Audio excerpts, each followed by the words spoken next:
Hello बच्चों, कैसे हो? सब बढ़िया? एकदम मजे में।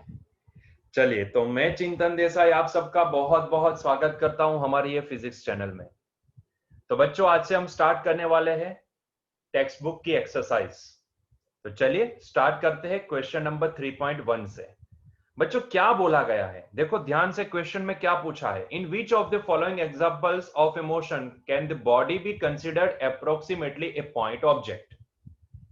बच्चों, यहां पे चार सिचुएशन है। ये चार सिचुएशन में से कौन सी सिचुएशन ऐसी है या फिर कितनी सिचुएशन ऐसी है कि जिसमें हम यहां पे किसी बॉडी को पॉइंट ऑब्जेक्ट की तरह मान सके? जैसे सुनो, अगर आपको लेक्चर याद है तो मैंने वहां पे किसको पॉइंट ऑब्जेक्ट मानना है, कैसे पॉइंट ऑब्जेक्ट मानना है, वो सारी चीजें मैंने एक्सप्लेन की थी। शायद पहला ही लेक्चर था, पहले ही लेक्चर में हमने इसका एक्सप्लेनेशन देखा था। ठीक है, तो यहाँ पे सबसे बड़ा पॉइंट तो ये होगा कि बच्चों, अगर किसी, ध्यान से सुनना, बहुत ही इंपॉर्टेंट पॉइंट है।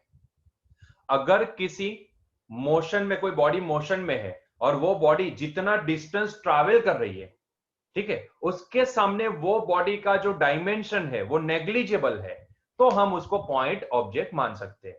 ठीक है, समझ में आया? अगर कोई बॉडी मोशन में है तो वो बॉडी जितना डिस्टेंस ट्रैवल कर रही है उसके कंपैरिजन में उस बॉडी का अगर डायमेंशन नेग्लिजिबल है, बहुत ही छोटा है, तो हम उसको यहां पे पॉइंट ऑब्जेक्ट मान सकते हैं।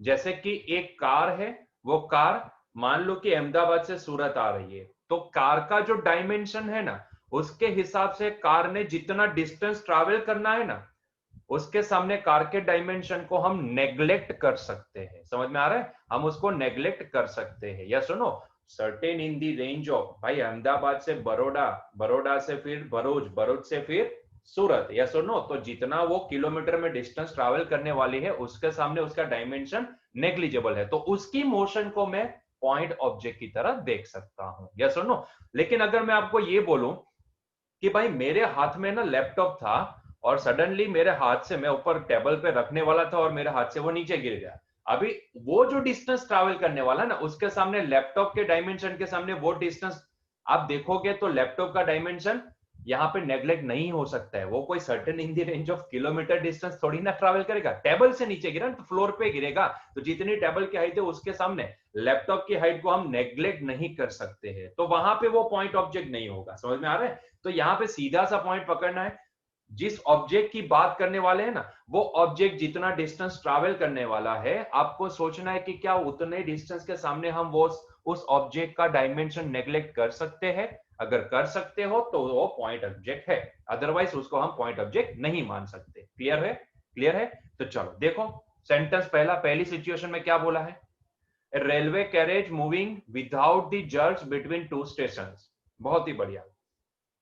रेलवे कैरेज मतलब कि ट्रेन का जो कैरेज है, ठीक है, वो विदाउट जर्क दो स्टेशन के बीच में मूव हो रहा है due to the motion of the train. तो आप सोचो, दो स्टेशन की दूरी के बीच में उस कैरेज की दूरी, मतलब कैरेज का डायमेंशन क्या है? नेग्लिजिबल है। दो स्टेशन की दूरी भाई certain in the range of kilometre हो सकती है। या सुनो, मान लो दो स्टेशन के बीच में 20 किलोमीटर का फासला है, तो यहाँ पे कैरेज का डायमेंशन उसके सामने तो नेग्लिजिबल है कि नहीं?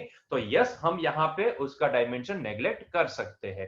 तो इसका मतलब ये हुआ कि यहाँ पे कैरेज को मैं पॉइंट ऑब्जेक्ट मान सकता हूं। तो यस, ये जो सिचुएशन ए है उसमें रेलवे कैरेज को मैं पॉइंट ऑब्जेक्ट मान सकता हूं।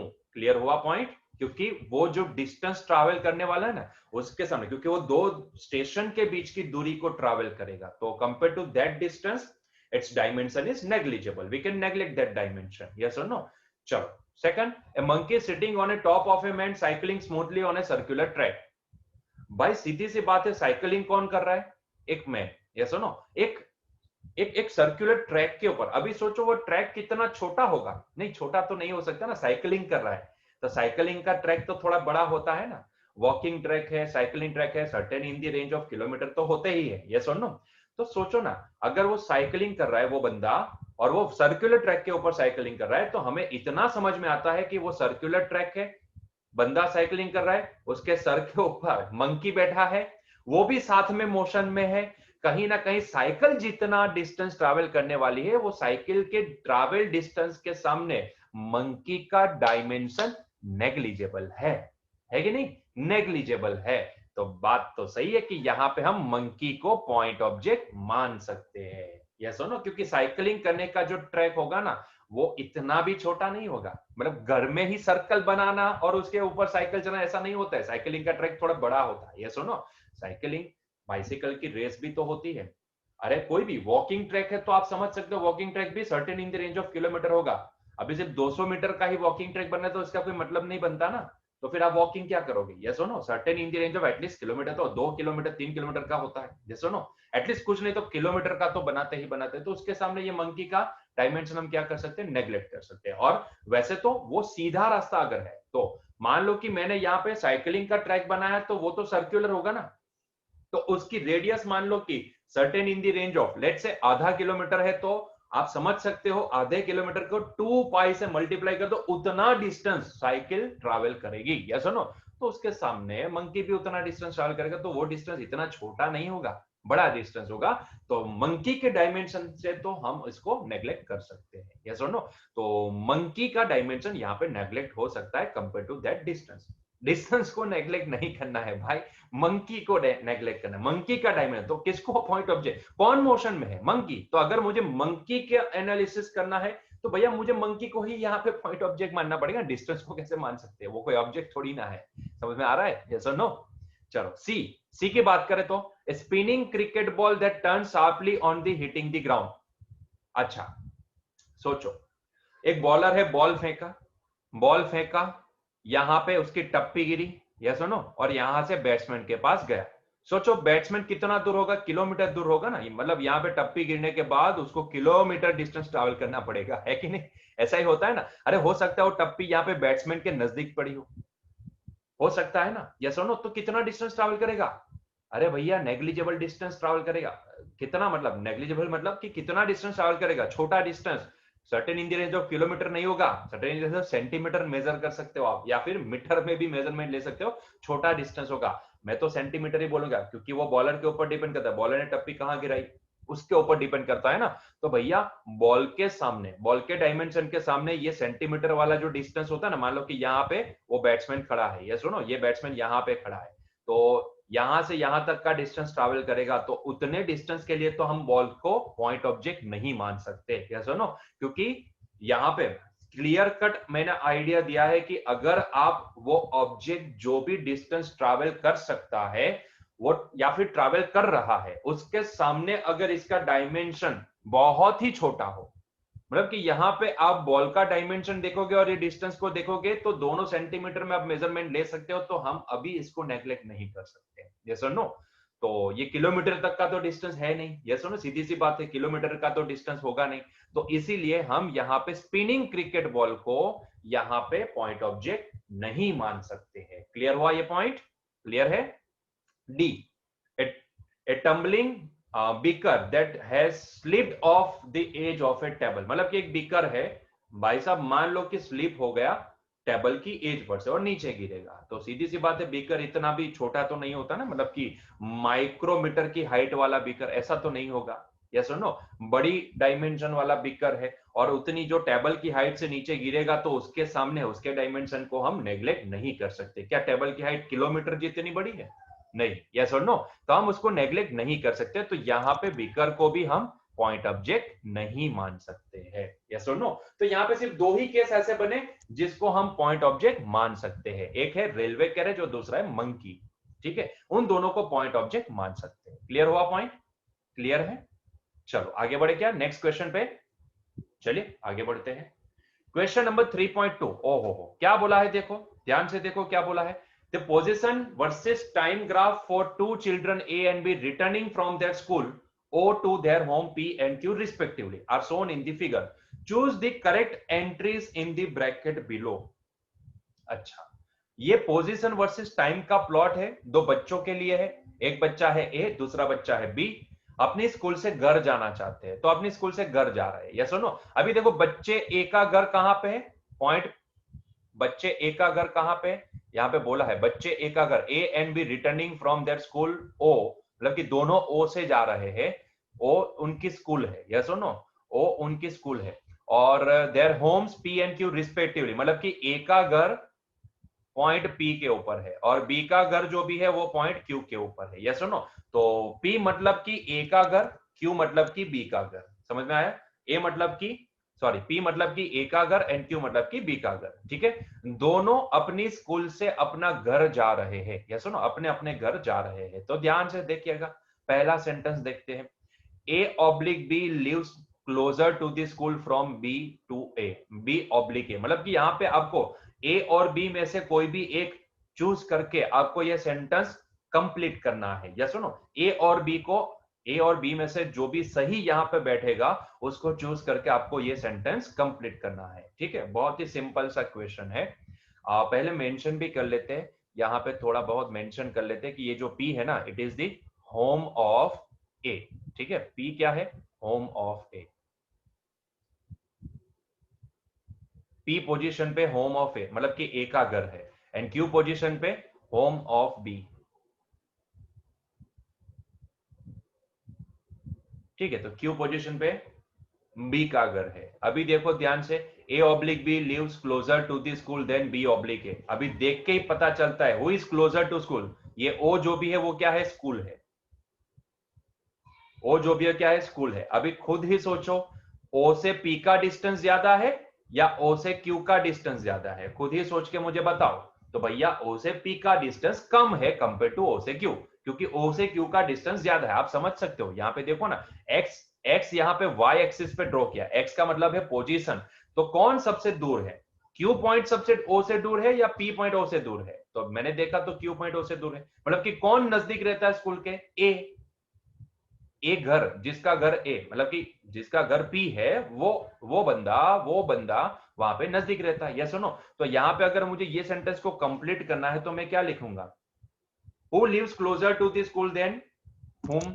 तो यहां पे मैं लिखूंगा ए लिव्स, ए का घर बी से नजदीक है कंपेयर टू स्कूल। यस सुनो, मतलब कि स्कूल की कंपैरिजन, स्कूल से आप देखो तो ए का घर बी से नजदीक है। मतलब कैसे कैसे क्वेश्चन एनसीईआरटी में आते हैं। चलो फिर भी, ए लिव्स सेंटेंस में कंप्लीट करूंगा, A lives closer to the school then B. Completed? समझ में आया ये पॉइंट? ठीक है ना, समझ में आया ना? Than B.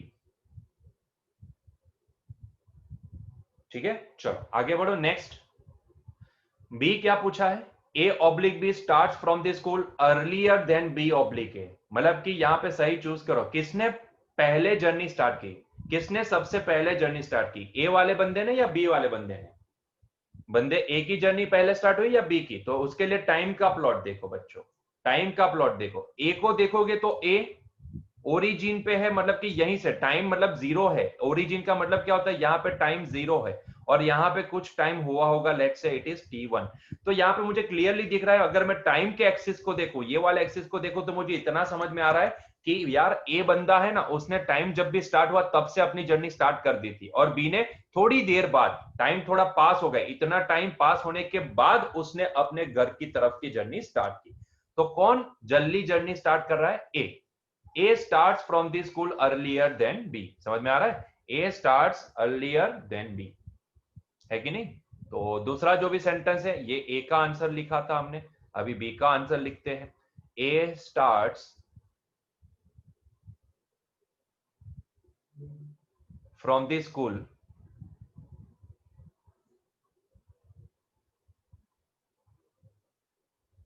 earlier than B। Time वाली एक्सिस से पता लग सकता है ये, आप देखो t इज इक्वल्स टू 0 से ए की जर्नी स्टार्ट हो गई थी, उसका ग्राफ स्टार्ट हो गया, पोजीशन चेंज होना। यस और नो? ये क्या दिखा रहा है? ये दोनों ग्राफ क्या दिखा रहा है? दोनों बंदे की पोजीशन टाइम के साथ चेंज हो रही है, ऐसा दिखा रहा है। यस और नो?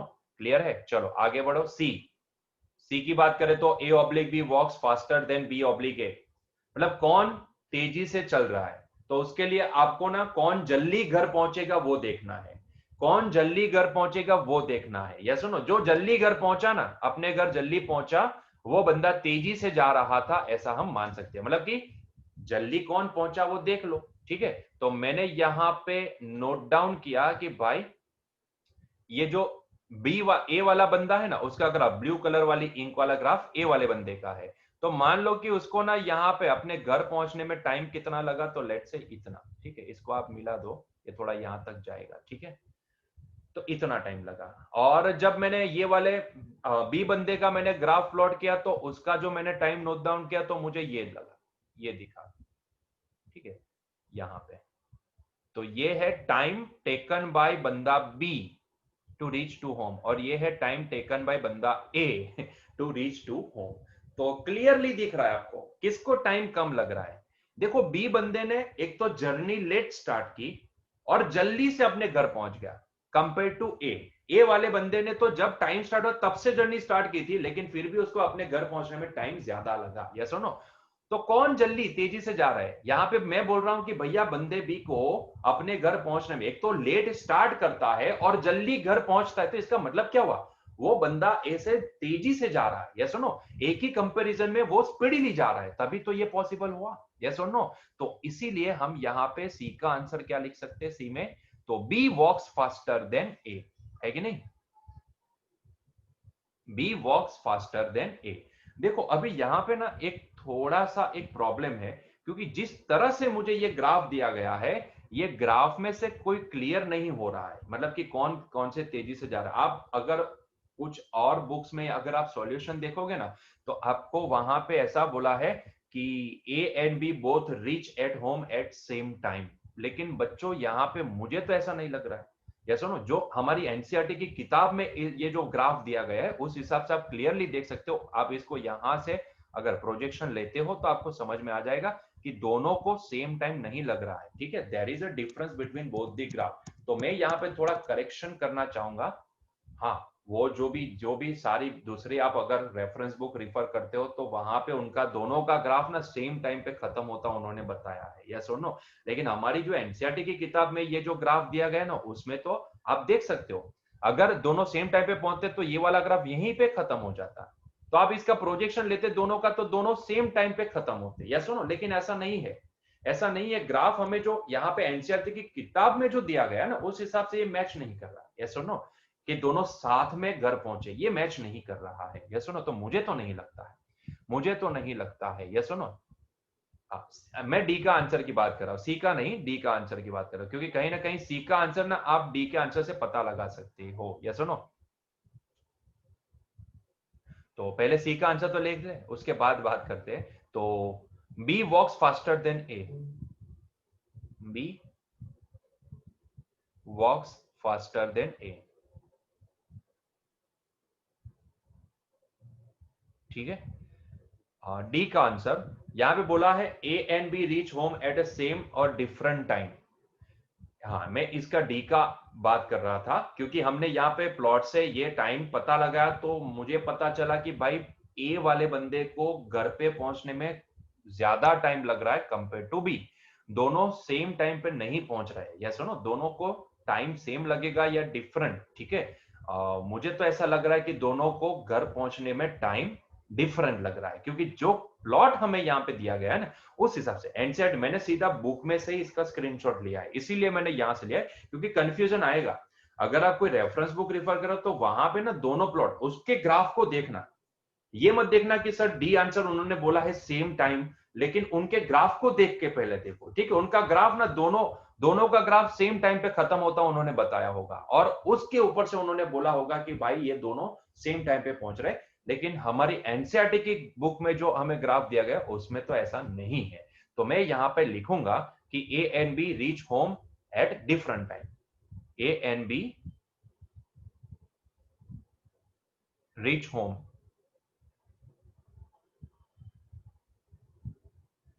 Eight different time.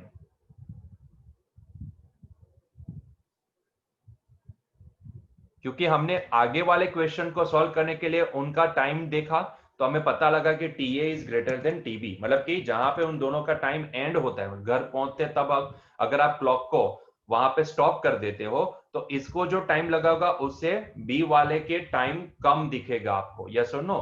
तो इसीलिए यहाँ पे, क्योंकि हमारी एनसीईआरटी में ये ग्राफ दिया गया है, ठीक है, उसी में से मैंने निकला, तो आप खुद भी देख सकते हो कि हाँ ये that is a problem. Yes no? हाँ, हो सकता है कि अगर आप ये ग्राफ उनकी किताब, एनसीईआरटी की किताब में यहां पे खत्म करना हो, ठीक है, यहां पे खत्म करना हो, लेकिन उन्होंने प्लॉट ये करके दिया, अभी एनसीईआरटी की किताब में तो ये चेंज करके हमें नहीं दिया है, ठीक है, तो फिर हमें जो दिया गया है उसी को कंसिडर करेंगे। अगर आपको ये प्लॉट ऐसे दिया जाता, यहां पे इतना थोड़ा टिल्ट करके दिया जाता और यहां पे खत्म होता नजर आता, तो मैं ये आंसर बोल सकता कि हाँ, तो यहां पे दोनों सेम टाइम पे घर पे पहुंचे हैं। यस और नो? लेकिन हमें जो दिया गया है, जो किताब में दिया गया है, उसी किताब में से मैंने स्क्रीनशॉट लिया है। यस और नो? तो मुझे तो नहीं लग रहा, ठीक है, तो अगर वहां पे चेंजेस करते हैं वो लोग तो ठीक है, नहीं तो हम इसी को कंटिन्यू करेंगे। ठीक है, चलो ई का आंसर देते हैं। A oblique B overtakes B oblique A on the road once और ट्वाइस। कौन किसको ओवरटेक कर रहा है? तो पहले ये देखो कि किसकी जर्नी लेट स्टार्ट हुई और कौन जल्दी घर पे पहुंचा। तो मैंने देखा कि बी वाला जो बंदा है ना, बी की जर्नी पहले तो लेट स्टार्ट हुई और घर भी वो जल्दी पहुंचा। इसका मतलब ये होता है यहां पे कि बी ने ए को कहीं पे ओवरटेक किया होगा, और ग्राफ से भी पता लगा सकते हो, देखो कहां पे ओवरटेक किया, ये वाले पॉइंट पे ओवरटेक किया। देखो बी वाला बंदा ये डायरेक्शन में जा रहा है, ए वाला बंदा ये डायरेक्शन में जा रहा है, बी वाले बंदे ने ए वाले बंदे को यहां पे ये वाले पॉइंट पे ओवरटेक किया। कितनी बार? एक ही बार ओवरटेक किया। यस और नो? तो मैं यहां पे लिखूंगा बी, ग्राफ से पता लग सकता है, B overtakes A on the road once या ट्वाइस, तो वंस। ठीक है, बी बंदा ए को ओवरटेक कर रहा है एक बार, ओनली एक बार। ठीक है, क्लियर है? तो ये है हमारा ये क्वेश्चन का आंसर। हाँ, डाउट आएगा आपको डी में, क्योंकि आपको बहुत सारी ऐसे रेफरेंस बुक में देखोगे तो वहां पे आपको आंसर वो मिलेगा कि दोनों सेम टाइप पे पहुंच रहे हैं, लेकिन उनका जरा ग्राफ भी देख लेना। ग्राफ में उन्होंने ये वाला ए वाला बंदा है उसका ग्राफ, बी वाला बंदा है उसके ग्राफ के टाइम पे ही खत्म किया होगा, इसलिए उन्होंने वो ऑब्जर्वेशन दिया है। क्योंकि हमें तो एनसीईआरटी की किताब में ये वाली चीज दी गई है, तो हम नहीं बोल सकते यहाँ पे कि दोनों सेम टाइम पे खत्म करेंगे जर्नी। ठीक है, चलिए आगे बढ़े क्या? 3.3, a woman starts from her home at 9 AM। मतलब कि एक वुमन है जो अपने घर से अपनी जर्नी स्टार्ट करती है कितने बजे? 9 बजे। walks with a speed of 5 km per hour on a straight road up to her office, that is 2.5 km away, stays at office up to 5 p.m. and returns home by the auto with a speed of 25 km per hour. Now choose suitable scale and plot the x by t versus x versus t graph for her motion. ठीक है, okay, मतलब कि एक woman है, एक लड़की है, मान लो एक लड़की है जो अपने घर से 9 बजे निकलती है। जब भी ऑफिस जाती है, 9 बजे ऑफिस जाने के लिए निकलती है, जब भी ऑफिस जाती है तब वो बाई वॉक जाती है, मतलब कि तब उसकी स्पीड कितनी है? 5 किलोमीटर पर आवर की है। जैसा ना, तब उसकी स्पीड 5 किलोमीटर पर आवर की है, और रास्ता जो भी है वो सीधा है, उसके घर से ऑफिस का रास्ता सीधा है, और ऑफिस कितनी दूर है? 2.5 किलोमीटर अवे, मतलब कि 2.5 किलोमीटर जितनी दूर है। ऑफिस पहुंचने के बाद 5 बजे तक ऑफिस में ही रहती है, मतलब कि उसकी पोजीशन तब चेंज नहीं होगी। जब ऑफिस पहुंच गई उसके बाद जब तक ऑफिस से निकलेगी नहीं तब तक उसकी पोजीशन क्या हो जाएगी? फिक्स, है कि नहीं? 5 बजे तक आपको उसकी पोजीशन फिक्स नजर आएगी। उसके बाद वो घर आने को निकलती है।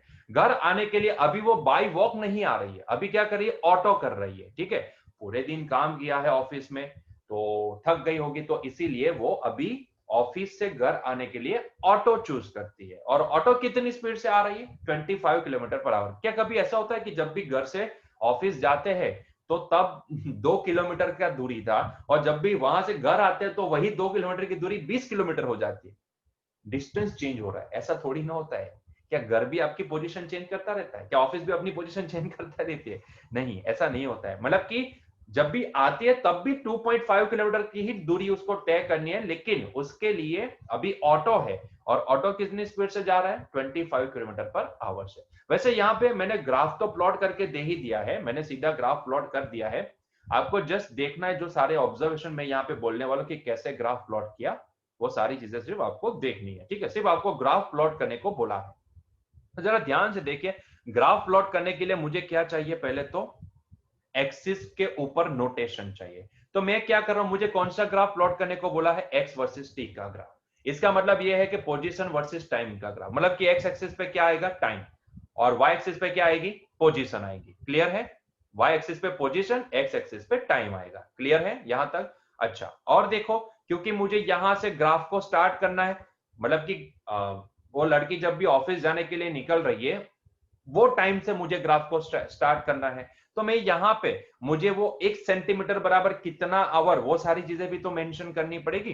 तो मैंने क्या किया, यहां पे मैंने स्केल, जिसको हम बोलते हैं स्केल, तो मैंने यहाँ पे स्केल क्या ली, ध्यान से देखना, मैंने यहाँ पे एक्स एक्सिस के लिए स्केल क्या ली, ग्राफ प्लॉट करना है तो स्केल चाहिए, यस और नो।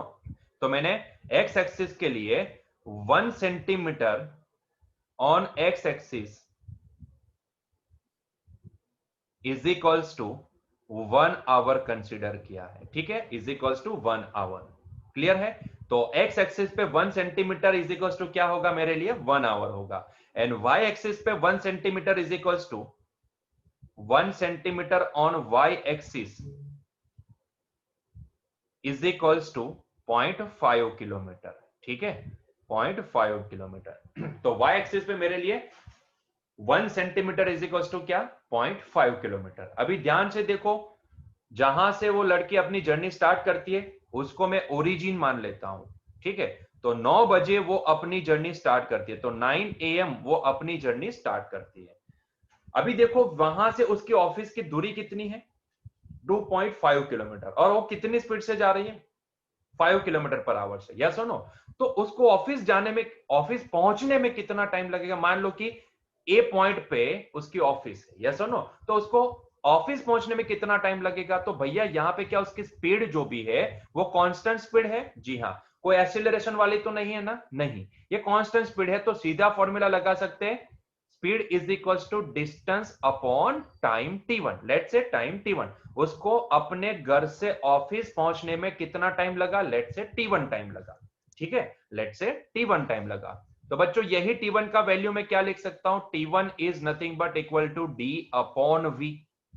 डिस्टेंस कितना है ऑफिस का, 2.5 किलोमीटर, और कितनी स्पीड से जा रही है, 5 किलोमीटर पर आवर से। क्या मैं इसको लिख सकता हूं 0.5 आवर, है कि नहीं, 0.5 आवर, 0.5 आवर मतलब मिनट में लिखे तो 30 मिनट होते हैं, यस सुनो, तो कितने मिनट लगेंगे उसको, 30 मिनट। मतलब कि मैं ग्राफ में देखूं तो वो 9 बजे अपनी जर्नी स्टार्ट करती है, तो वो कितने बजे ऑफिस पहुंच सकती है, 9:30 बजे ऑफिस पहुंची होगी, यस सुनो, है कि नहीं, 9:30 बजे। भाई 9 बजे उसने जर्नी स्टार्ट की, तो अपनी ऑफिस तक जाने के लिए उसको कितना टाइम लगा होगा, 30 मिनट, यस और नो।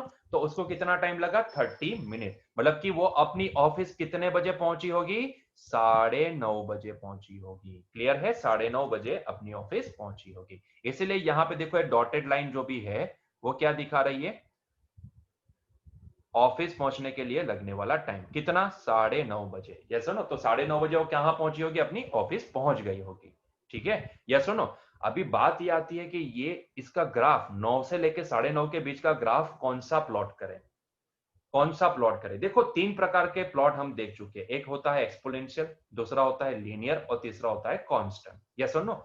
अभी इन तीनों में से कोई एक ग्राफ होना चाहिए, ठीक है, तीनों में से कोई एक ग्राफ होना चाहिए। कौन सा ग्राफ होगा, कौन सा ग्राफ होगा।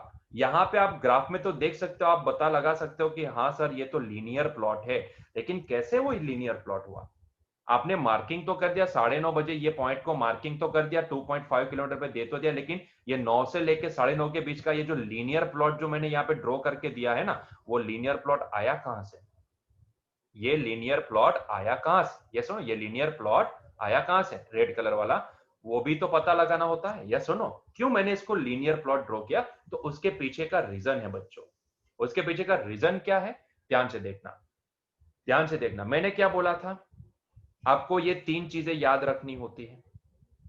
एक्सपोनेंशियल का डिफरेंशिएशन लीनियर होता है, एंड लीनियर का डिफरेंशिएशन क्या होता है, कांस्टेंट होता है। तो उल्टी डायरेक्शन में ये याद रखना है, उल्टी डायरेक्शन में आपको ये याद रखना है, यस और नो। उल्टी डायरेक्शन में क्या याद रखोगे, कांस्टेंट का इंटीग्रेशन लीनियर होता है एंड लीनियर का इंटीग्रेशन एक्सपोनेंशियल होता है। उल्टी डायरेक्शन में ये याद रखना है। अभी बच्चों जरा देखो तो ये लड़के की जो स्पीड है वो तो कांस्टेंट है ना, 5 kilometre per our constant speed है। मतलब कि उसके लिए ये ग्राफ होगा स्पीड वर्सेस टाइम का कांस्टेंट। और मुझे क्या निकालना है, पोजीशन वर्सेस टाइम का प्लॉट।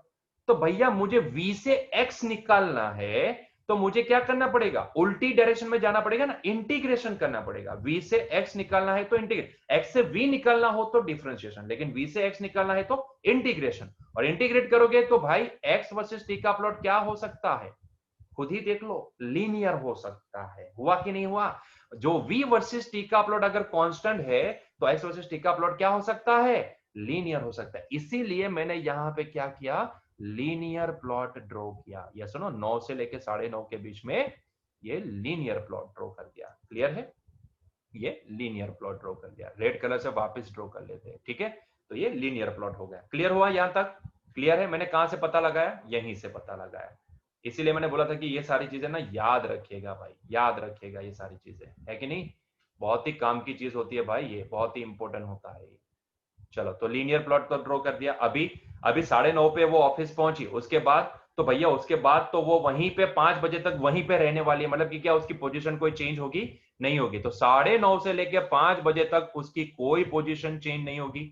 तो 5 बजे तक उसका ग्राफ क्या आएगा, नो चेंज इन पोजीशन, मतलब कि कांस्टेंट रहेगी उसकी पोजीशन। या सुनो, उसके बाद क्या हो, 5 बजे के आप इसको भी मिला सकते हो, आप इसको भी मिला सकते हो कि क्योंकि इसके बाद उसकी वेलोसिटी जीरो होगी ना, इसकी वेलोसिटी जीरो हो जाएगी।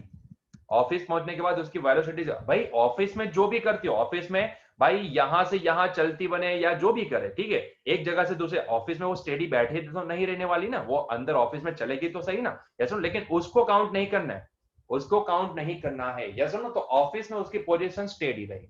5 बजे के बाद क्या हुआ, 5 बजे के बाद वो अपने घर से, सॉरी, अपनी ऑफिस से घर को निकलने को निकली, यस नो, घर तक जाने के लिए निकली। तो अब उसकी वेलोसिटी कितनी, क्योंकि अभी वो घर जा रही है और उसके लिए किसका सहारा लेती है, ऑटो का। और ऑटो कितनी तेजी से जा रहा है, 25 किलोमीटर पर आवर से, यस सुनो। तो मान लो अभी 5 बजे वो ऑफिस से निकले अपने घर को जाने के लिए, तो घर को जाने के लिए उसको टाइम लगा लेट्स से t2 के बराबर। वापिस वही, ऑटो की स्पीड कांस्टेंट है, तो इसीलिए हमने यहां पे यही formula v is equal to D by T, तो t इज इक्वल टू होता है d बटे v, यस सुनो। और डिस्टेंस कितना, भाई उसकी ऑफिस उसके घर से 2.5 किलोमीटर ही दूर है, यस और नो। तो जब ऑफिस से घर आएगी या फिर घर से ऑफिस है, डिस्टेंस चेंज नहीं होने वाला है, ऑफिस का उतना ही रहने वाला है। हाँ, लेकिन यहाँ पे ऑटो का सहारा लिया तो टाइम जरूर से यहाँ पे कम लगेगा, यस और नो। तो मैं बोलूंगा यहाँ पे टाइम कितना लगा उसको, तो टाइम लगा, इसको मैं बोल सकता हूँ 0.1 आवर, या फिर इसको हम बोल सकते हैं 6 मिनट लगे उसको। कितने टाइम लगा, 6 मिनट लगे, यस और नो। तो अभी उसको ऑफिस से घर आने में कितना टाइम लगेगा, 6 मिनट लगेंगे, मतलब कि 5.06 आवर पे वो वापस अपने घर पहुंच गई होगी, यस और नो। तो अगर उसका हम प्लॉट निकाले यहाँ पे प्लॉट, तो उसका प्लॉट क्या आएगा, अगेन वापस वही, अभी उसकी पोजीशन घर की ओर आगे बढ़ेगी, मतलब कि प्लॉट तो लीनियर आएगा क्योंकि स्पीड कांस्टेंट है ना, स्पीड कांस्टेंट है ऑटो की। तो उसका अगर वेलोसिटी का प्लॉट अगर कांस्टेंट है तो उसके रिलेटेड एक्स का प्लॉट, पोजीशन का प्लॉट क्या आएगा, लीनियर आएगा। लेकिन ये लीनियरली डिक्रीज होता नजर आएगा क्योंकि वापिस उसको घर आना है, तो पोजीशन, सॉरी, डायरेक्शन चेंज हो जाएगी ना। तो इसीलिए अभी उसकी पोजीशन वापिस 2.5 से कम होते होते होते होते 0 हो जाएगी, यस और नो। तो भैया ये वाला जो पॉइंट है ना, कौन सा वाला पॉइंट, ये वाला पॉइंट, ये वाला जो पॉइंट है ना, वो 5.06 आवर दिखा रहा है, यस और नो। तो क्लियर हुआ? तो इस तरह से आप इसका ग्राफ प्लॉट कर सकते हो। मैंने नोटेशन ये लिए है, स्केल ये ली है, और उस हिसाब से मैंने ग्राफ प्लॉट किया, यस और नो। मुझे सिर्फ इतनी ही चीजें चाहिए थी कि उसको कितना टाइम लगा, फिर टाइम को मार्क किया और फिर सीधी लीनियर प्लॉट ड्रॉ कर लिया, ठीक है। क्योंकि मैंने समझा कि क्यों लीनियर प्लॉट ड्रॉ किया, क्योंकि यहाँ पे दोनों केस में वेलोसिटी क्या है, कांस्टेंट है, इसलिए कांस्टेंट के रिलेटेड, अगर वेलोसिटी कांस्टेंट है तो उसके रिलेटेड पोजीशन वर्सेस टाइम का प्लॉट क्या आता है, लीनियर आता है। मैंने समझाया था, अच्छे से समझाया था, यस और नो, ठीक है। तो ये हो जाएगा इसका प्लॉट। क्लियर हुआ प्लॉट? चलो आगे बढ़े क्या, 3.4 again plot. A drunkard walking in a narrow lane takes 5 steps forward and 3 steps backward. Followed again by 5 steps forward and 3 steps backward. पीएल आदमी है भाई, ये पीएल आदमी है। और पीएल आदमी कैसे चलता है? 5 स्टेप आगे और 3 स्टेप वापस पीछे, वापस 5 स्टेप आगे, वापस 3 स्टेप पीछे, और इस तरह से वो चल रहा है। ठीक है, अभी देखो, एंड सो ऑन, बोला चलता ही जा रहा है, ऐसे ही चलता जा रहा है। उनको ना ऑब्जर्व करने का बड़ा मजा आता है। पीएल आदमियों का ना अगर ऑब्जर्व करते हैं तो बड़ा मजा आ जाता है। वो कैसे चलते हैं ना, उसको देखो, अपनी मस्ती में चलते ही रहते, उनको पता ही नहीं होता है कहाँ जा रहे हैं। यस और नो? तो ऐसा एक आदमी दिया गया है कि जो 5 स्टेप आगे जा रहा है तो 3 स्टेप पीछे आ रहा है, वापिस 5 स्टेप आगे, वापिस 3 स्टेप पीछे। यस और no? And so on. Each step is 1 metre long, मतलब हर एक स्टेप कितना है? 1 मीटर लॉन्ग है। एंड रिक्वायर्स 1 सेकंड, मतलब कि एक स्टेप लेने में उसको 1 सेकंड का टाइम लगता है, और हर एक स्टेप 1 मीटर का होगा। यस और no? Then plot the X versus T graph of his motion, मतलब कि उसकी एक्स वर्सेस टी ग्राफ का, पोजीशन वर्सेस टाइम का प्लॉट करो। बहुत ही बढ़िया। और क्या बोला है? Determine graphically and otherwise how long, या तो ग्राफिकली या तो otherwise how long the drunkard takes to fall in the pit 13 metre away from the start. मतलब कि एक पिट है, वो यहां से, जहां से वो अपनी जर्नी स्टार्ट करे, वहां से 13 मीटर दूर है। तो वो पिट में गिरने के लिए उसको कितना टाइम लगेगा? या तो ग्राफ से बताओ या तो कैलकुलेशन करके बताओ, क्योंकि हम यहाँ पे ग्राफ ड्रॉ करेंगे तो ग्राफ से ही बता देंगे कि उसको कितना टाइम लगेगा। यस और नो? हम ग्राफ से ही पता लगा लेंगे। तो उसकी मोशन को ध्यान से देखते जाओ, उसकी मोशन को ध्यान से देखते जाओ। ठीक है, अभी देखो यहाँ पे अगेन वापस वही स्केल की अगर मैं बात करूं तो स्केल में यहाँ पे क्या लेने वाला हूं, तो यहाँ पे मैं स्केल आप देख सकते हो यहाँ पे, क्योंकि जो टाइम हमने यहाँ पे दिया है तो 1 सेंटीमीटर बराबर, मैं यहाँ पे वापस अभी लिखूंगा नहीं, आप समझ सकते हो कि 1 सेंटीमीटर बराबर कितना सेकंड? 5 सेकंड। और यहाँ पे 1 सेंटीमीटर बराबर कितना मीटर? तो 2 मीटर मैंने लिया है। ग्राफ आपको प्लॉट करना है। ठीक है, रेंडमली आप ऐसा नोटेशन लेके प्लॉट कर सकते हो। वैसे तो ना एनसीईआरटी में ऐसे ग्राफ प्लॉट करने वाले क्वेश्चन बहुत ही कम आते हैं, डोंट वरी अबाउट इट। लेकिन फिर भी अगर ग्राफ पेपर लेना है और ग्राफ पेपर में अच्छे से डायमेंशन वगैरह लिख के, मतलब कि प्रॉपरली आपको इसका ग्राफ प्लॉट करना है, तो आपको ये स्केल की जरूरत पड़ेगी। तो मैंने यहाँ पे 1 सेंटीमीटर बराबर एक्सिस पे, टाइम की एक्सिस पे 1 सेंटीमीटर बराबर कितना सेकंड लिया? 5 सेकंड। और यहाँ पे वाई एक्सिस पे जो पोजीशन होगी उसके लिए मैंने 1 सेंटीमीटर बराबर कितना मीटर लिया? यहाँ पे 2 मीटर लिया। ठीक है, अभी ध्यान से देखते जाओ, आप समझ सकते हो यहाँ पे मैंने स्केल कौन सी ली है। चलो लिख लेता हूं स्केल। तो ऑन एक्स एक्सिस 1 सेंटीमीटर बराबर 5 सेकंड। ठीक है, एंड उसी तरह यहां पे वाई एक्सिस पे अगर बात करें तो 1 सेंटीमीटर बराबर कितना मीटर? तो 2 मीटर। ठीक है, ऐसा मैंने नोटेशन लिया है। चलिए, आप खुद भी ये प्लॉट कर सकते हो। तो करना कुछ भी नहीं है, ध्यान से देखते जाओ, ध्यान से देखते जाओ। बच्चों कैसी उसकी मोशन है? 5 स्टेप आगे, 3 स्टेप पीछे, हर एक स्टेप 1-1 मीटर का, एंड हर एक स्टेप के लिए कितना टाइम लगेगा? 1-1 सेकंड लगेगी। तो सोचो पहले उसने 5 स्टेप लिए तो कितना डिस्टेंस ट्रैवल किया होगा? 5 मीटर। तो यहां से मान लो वो ओरिजिन से अपनी जर्नी स्टार्ट कर रहा है, ध्यान से देखना, ये ओरिजिन से उसने अपनी जर्नी स्टार्ट की, तो उसको पहले 5 स्टेप ले रहा है। 5 स्टेप लेगा मतलब कि वो 5 मीटर डिस्टेंस ट्रैवल करेगा, और उसके टाइम भी कितना लगेगा? टाइम भी कितना लगेगा? 5 सेकंड। हर एक स्टेप के लिए 1 मीटर का डिस्टेंस एंड 1 सेकंड लगेगी। तो 5 स्टेप लिए तो 5 मीटर डिस्टेंस ट्रैवल करेगा, और हर एक स्टेप के लिए 1 सेकंड, तो 5 स्टेप के लिए कितनी होगी? 5 सेकंड। तो पहला पॉइंट कहां पे आएगा? ओरिजिन से अपने उसने अपनी जर्नी स्टार्ट की, तो पहला पॉइंट आएगा 5,5। यस और नो? ये दिखा रहा है हमें पोजीशन, ये दिखा रहा है हमें टाइम। तो पहला पहला स्टेप, जब भी पहले जो 5 स्टेप उसने लिए, पहला जब फॉरवर्ड चला, तब उसकी पोजीशन कौन सी बनेगी? ओरिजिन के बाद अभी नई पोजीशन बनेगी 5,5। और बच्चों 5,5 पॉइंट को मार्क करो, और फिर इन दोनों को क्या करो? जोड़ दो। या सुनो, इन दोनों को जोड़ो, इन दोनों को जोड़ोगे तो आपको उसकी पहली फॉरवर्ड डायरेक्शन की ये प्लॉट मिल गई। ठीक है, अभी क्या कर रहा है? अभी 3 स्टेप पीछे जा रहा है, 3 स्टेप पीछे जा रहा है। 3 स्टेप पीछे गया तो टाइम में कितना आगे बढ़ा? टाइम में कितना आगे बढ़ेगा भाई? टाइम तो आगे ही बढ़ता जाएगा ना, स्टेप पीछे गया मतलब कि उसकी पोजीशन पीछे आई, लेकिन टाइम तो आगे ही बढ़ेगा। तो अभी नई पोजीशन क्या आई? तो देखो, अभी अभी 3 स्टेप पीछे गया, तो उसकी पोजीशन क्या होनी चाहिए? पोजीशन 2 होनी चाहिए। 5 में से 3 निकाल लो तो पोजीशन 2 होनी चाहिए, लेकिन टाइम कितना? टाइम तो इंक्रीज होगा ना। तो यहां से 5 में से 3 कम हो गए तो पोजीशन बनी 2, एक्स की पोजीशन बनी, कोऑर्डिनेट बना 2। लेकिन अगर आप टाइम की बात करोगे तो टाइम में तो वो आगे बढ़ा है, यस और नो। तो 5 + 3 हर एक स्टेप के लिए 1 सेकंड, तो 5 + 3 मिलाओगे तो कितना होगा, 8 होगा, यस और नो। तो अभी ये हो गई पहली फर्स्ट पोजीशन, ये हो गई उसकी सेकंड पोजीशन। मतलब कि 3 स्टेप जब पीछे आया तो एक्चुअल में उसकी पोजीशन डिक्रीज होके कितनी हो गई, अभी 2 हो गई। लेकिन टाइम टाइम तो इंक्रीज ही होता है ना, तो टाइम में तो इंक्रीमेंट होगा। यहां से हमने -3 किया पोजीशन के लिए, लेकिन टाइम के लिए तो +3 करना पड़ेगा ना। तो 5 + 3 मिलाओगे तो कितना होगा, 8। तो अभी नया लोकेशन क्या बनेगा, 2,8। जहां पे आपको 2,8 पॉइंट दिखता है वहां पे उसको पॉइंट आउट करो, मार्क करो, और फिर इन दोनों पॉइंट को जोड़ो।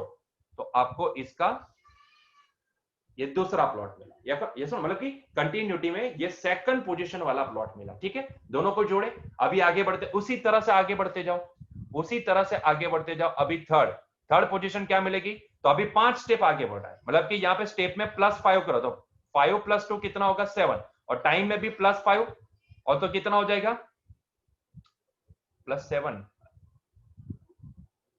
क्या हुआ यहाँ पे, 5 स्टेप आगे जा रहा है ना। हाँ, ये गलती है, यहाँ पे गलती है। अच्छा, ये उल्टा लिखा है बच्चों, ये उल्टा लिख दिया है इन्होंने। टाइम, सॉरी, मेरी गलती है। अरे भैया, हम लिखते कैसे हैं, हम लिखते हैं टी वर्सेस, मतलब X versus X comma Y, coordinate लिखने में मैंने ही गलती कर दिया। सॉरी सॉरी सॉरी बच्चों, कोऑर्डिनेट लिखने में मैंने ही गलती कर दिया। एक्स कॉमा वाई लोकेशन कैसे लिखा जाता है, एक्स कॉमा वाई करके। तो पहले ओरिजिन पे था 0,0 पे, तो ये टाइम और ये X, X comma Y, X axis पे टाइम है एंड वाई एक्सिस पे एक्स है, पोजीशन है। सॉरी सॉरी, मेरा गलती है, यहाँ पे मेरा गलती है, जैसो नो, ये मेरा गलती है। तो उसकी फर्स्ट पोजीशन क्या आएगी, तो इसमें 5 स्टेप आगे चला और टाइम भी 5 आगे, तो 5 पहला टाइम लिखना है और फिर उसके बाद उसकी पोजीशन, इसलिए ये 5,5। फिर सेकंड, तो टाइम तो इंक्रीज होगा, 5 + 3 मतलब कि 8, लेकिन पोजीशन 3 स्टेप पीछे आया तो 5 - 3 करोगे तो अभी उसका लोकेशन बनेगा 8,2, ठीक है। उसी तरह से थर्ड, अभी 5 स्टेप आगे जाएगा, 5 स्टेप आगे जाएगा तो टाइम में 5 ऐड करना है, तो 8 + 5 कितना होगा, 13। और पोजीशन में भी 5 आगे करना, ऐड करना है, तो यहाँ पे +5 होगा तो ये हो जाएगा 7, ठीक है। तो नई पोजीशन, नया लोकेशन क्या मिला उसका, नया लोकेशन मिलेगा 13,7, ठीक है। ये भाई थोड़ा ध्यान रखना कि एक्स एक्सिस पे हमारे पास क्या है, एक्स एक्सिस पे हमारे पास टाइम है एंड वाई एक्सिस पे हमारे पास पोजीशन है, ठीक है। तो ये हमने मार्क कर दिया, अभी इसको जोड़ो, इसको जोड़ दो इसके साथ, है कि नहीं। तो लाइक वाइज दिस, अभी फोर्थ फोर्थ की बात करें, फोर्थ, तो अभी 3 स्टेप पीछे आएगा लेकिन टाइम तो ऐड ही होगा, तो 13 + 3 होके कितना हो जाएगा, 16। टाइम तो ऐड होगा लेकिन पोजीशन में 3 स्टेप पीछे आएगा, पोजीशन में 3 स्टेप पीछे आया तो 7 - 3 होके कितना हो जाएगा, ये 4 हो जाएगा। तो नया पॉइंट क्या मिलेगा, 16,4। तो बच्चों इस तरह से, अब इसको जोड़ो, तो इस तरह से बच्चों आप आगे बढ़ते जाओ और ये प्लॉट करते जाओ, आगे बढ़ते जाओ और यही प्लॉट करते जाओ, आगे बढ़ते जाओ और यही प्लॉट करते जाओ। तो एक टाइम आपको मिलेगा जब वो 13 मीटर वाला, जहां पे पीठ है ना, 13 मीटर दूरी पे है, वो पीठ में जाके गिरेगा। और वो टाइम जब आप निकालोगे ना, आप ऐसे आगे बढ़ते जा रहे हो, हमने 4 देखा, ऐसे 5 6 ऐसे आगे बढ़ते जाओ, ठीक है। जैसे जैसे आप आगे बढ़ते जाओगे तो आपको वो 13 मीटर वाला डिस्टेंस मिल जाएगा। लेकिन जब तब आप टाइम को मेजर करोगे ना बच्चों, तब आपको टाइम कितना दिखेगा, यहाँ पे टाइम मिलेगा 37 सेकंड। कितना, 37 सेकंड, मतलब कि उसको पीठ में गिरने के लिए कितना टाइम लगेगा, 37 सेकंड, ठीक है। आप एक बार देख लेना, तो आपको ये कोऑर्डिनेट मिलेगा 37,13, ठीक है। उसी तरह से आगे बढ़ते जाओगे तो आपको ये पॉइंट 100% मिल जाएगा। तो पिट में गिरने के लिए उसको कितना टाइम लगेगा, 37 सेकंड लगेगा, ठीक है। मेरी तरह यहाँ पे गलती मत करना, एक्स एक्सिस पे टाइम है, हम जो भी कोऑर्डिनेट लिखते हैं वो हमेशा एक्स कॉमा वाई ऐसे लिखते हैं, यस नो। तो हमारे लिए यहाँ पे एक्स है टाइम, एंड वाई एक्सिस पे है एक्स। तो गलती मत करना, ठीक है, मेरी तरह। क्लियर है? समझ में आया? तो हमने ग्राफिकल मेथड से ये पता लगा लिया। क्लियर हुआ ना? चलो आगे बढ़े। क्या क्वेश्चन नंबर 3.5 क्या बोला है देखो, a jet airplane travelling at a speed of 500 kilometre per hour. बहुत ही बढ़िया, एक जेट प्लेन है, मान लो कि ये जेट प्लेन है।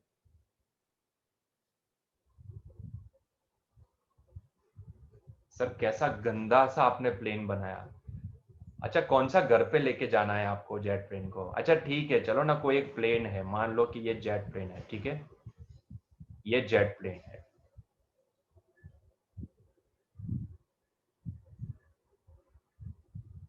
ठीक है, ये एक जेट प्लेन है। अभी इतना ही अच्छा ड्राइंग है हमारा, अभी इससे ज्यादा अच्छा नहीं हो सकता है। ये सुनो, तो मान लो कि एक जेट प्लेन है, वो कितनी तेजी से जा रहा है? 500 किलोमीटर पर आवर। मतलब कि ये जेट प्लेन की जो स्पीड है ना, इसको मैं वेलोसिटी ऑफ जेट प्लेन, मतलब कि वेलोसिटी ऑफ जे लिखता हूं। किसने बताया कि इसकी स्पीड 500 किलोमीटर पर आवर है? तो भैया ग्राउंड ने बताई होगी, तो इसीलिए मैं इसको जे विथ रिस्पेक्ट टू ग्राउंड लिखूंगा। तो जेट प्लेन की वेलोसिटी कितनी है? 500 किलोमीटर पर आवर है। Ejects its products of combustions at the speed of 1500 kilometre per hour. मतलब कि उसमें से जो ईंधन का दहन होता है, उसकी वजह से जो आग वगैरह निकलती है, एनर्जी वगैरह जो पीछे निकलती है, वो इजेक्ट हो रही है पीछे की डायरेक्शन में। ठीक है, इजेक्ट हो रही है पीछे की डायरेक्शन में। ठीक है, तो ये पीछे की डायरेक्शन में कितनी वेलोसिटी से निकल रही?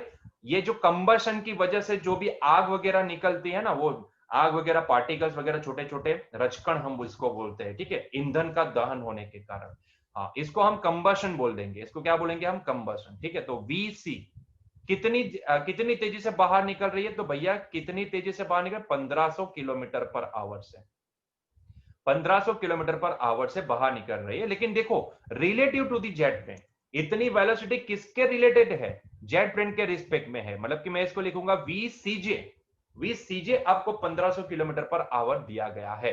Then what is the speed of the latter with respect to an observer on the ground. मतलब कि ये जो सारी चीजें निकल रही है ना, ये जो सारी जो गैस वगैरह, ये जो कंबशन, इसको कंबशन नहीं बोलना तो आप इसको गैस मान लो। ठीक है, तो ये जो गैस वगैरह निकल रहे हैं ना, वो सारी चीजें जो निकल रहे हैं, मतलब कि जिसको हमने वीसी से डिनोट किया है, उसको ग्राउंड पे बैठा हुआ या फिर ग्राउंड पे कोई आदमी खड़ा है जो ग्राउंड से इसको ऑब्जर्व कर रहा है, ठीक है, उसको ये कितनी तेजी से बाहर निकलता नजर आएगा। ठीक है, वो आपको निकालना है। मतलब कि मुझे अल्टीमेटली बोलूं तो मुझे क्या निकालना है पता है? VC with respect to ground कितना होगा।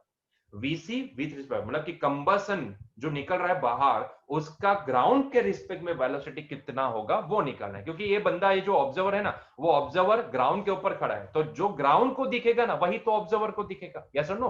तो ग्राउंड के रिस्पेक्ट में उसकी वेलोसिटी कितनी है वो निकाल लो, तो ऑब्जर्वर को भी उतनी ही वेलोसिटी, ये जो सारे कंबसन निकल रहे हैं, उसकी दिखेगी। क्लियर है? क्लियर है? तो फॉर्मूला कौन सा लगे भाई? ये प्योर यहाँ पे रिलेटिव मोशन का कंसेप्ट है। तो पहले तो एक काम करो, यहाँ पे डायरेक्शन वगैरह पॉजिटिव नेगेटिव किसको बोलोगे वो अज्यूम कर लो। तो भैया मैं इसको पॉजिटिव डायरेक्शन बोलूंगा, और मैं ये वाली डायरेक्शन को क्या बोलूंगा? नेगेटिव बोलूंगा। तो निकालो अभी सारी चीजें। यही वाला फॉर्मूला यूज करते हैं, वीसीजे कंबसन की velocity with respect to jet plane, combustion की velocity observed by jet plane जो आपको प्रोवाइडेड है, उसको मैं लिखना हो तो क्या लिख सकता हूं? कंबसन की velocity with respect to ground minus jet plane की velocity with respect to ground लिख सकता हूं। और मुझे क्या चाहिए? मुझे वीसीजी चाहिए। ये सुनो, मुझे वीसीजी चाहिए। तो उसके लिए वीजेजी को मैं लेफ्ट हैंड साइड पे ले जाता हूं, तो ये हो जाएगा वीसीजे प्लस वीजेजी। यस और नो? तो ये मुझे निकालनी थी। अभी वीसीजे कितनी है? Velocity of combustion with respect to jet plane कितनी दी गई है? 1500। ठीक है, 1500, लेकिन कौन सी डायरेक्शन में? नेगेटिव डायरेक्शन में। यस और नो? डायरेक्शन देखो ना, कंबशन ये डायरेक्शन में बाहर आएगा। यस और नो? तो नेगेटिव डायरेक्शन में, तो इसको मैंने माइनस लिख दिया, माइनस 1500 प्लस वीजेजी, मतलब कि जेट प्लेन की velocity with respect to ground कितनी है? 500 किलोमीटर पर आवर। तो इसको हमने लिखेगा, क्योंकि वो पॉजिटिव डायरेक्शन में, तो प्लस लिखेंगे। यस और नो? तो कितना हुआ ये? Minus 1000 kilometre per hour. मतलब कि कंबसन की velocity with respect to ground बोलो, या फिर कंबसन की velocity observed by observer who is standing on the ground बोलो, उसको कितनी दिखेगी? Minus 1000 kilometre per hour. ये माइनस क्या इंडिकेट कर रही है? ये डायरेक्शन में, यस और नो, कितनी 1000 किलोमीटर पर आवर दिखेगी। और अगर आपको पता हो तो मैंने बताया था कि जो ऑब्जर्वर है वो क्या करता है, जिसको आप ऑब्जर्व करने वाले हो, ठीक है, तो उसको उसकी वेलोसिटी उल्टी डायरेक्शन में लग जाती है। मतलब कि ये निकल तो रही 1500 किलोमीटर पर आवर से, लेकिन वो जेट प्लेन के रिस्पेक्ट में, तो जेट प्लेन की वेलोसिटी उल्टी डायरेक्शन में अगर हम देखें, ठीक है, तो ये नेगेटिव है और ये उल्टी डायरेक्शन में लगेगी, पॉजिटिव होके वहां पे ऐड हो जाएगी, तो हमें मिलेगा -1000। क्लियर है? -1000 kilometre per our. So this is the answer. Clear हुआ? ये प्योरली रिलेटिव मोशन का क्वेश्चन है। तो बच्चों यहां पे हमारा आज का लेक्चर एंड करते हैं, मिलते हैं नेक्स्ट लेक्चर में। तो क्वेश्चन नंबर 3.6 से आगे बढ़ेंगे नेक्स्ट लेक्चर में, ठीक है। तो उम्मीद करता हूं कि आपको हमने जो समझा है वो समझ में आया होगा। अगर आपको वीडियो पसंद आता है तो प्लीज लाइक कर दो, हमारे चैनल को सब्सक्राइब भी कर दो, एंड मिलते हैं नेक्स्ट लेक्चर में। Till that enjoy your day.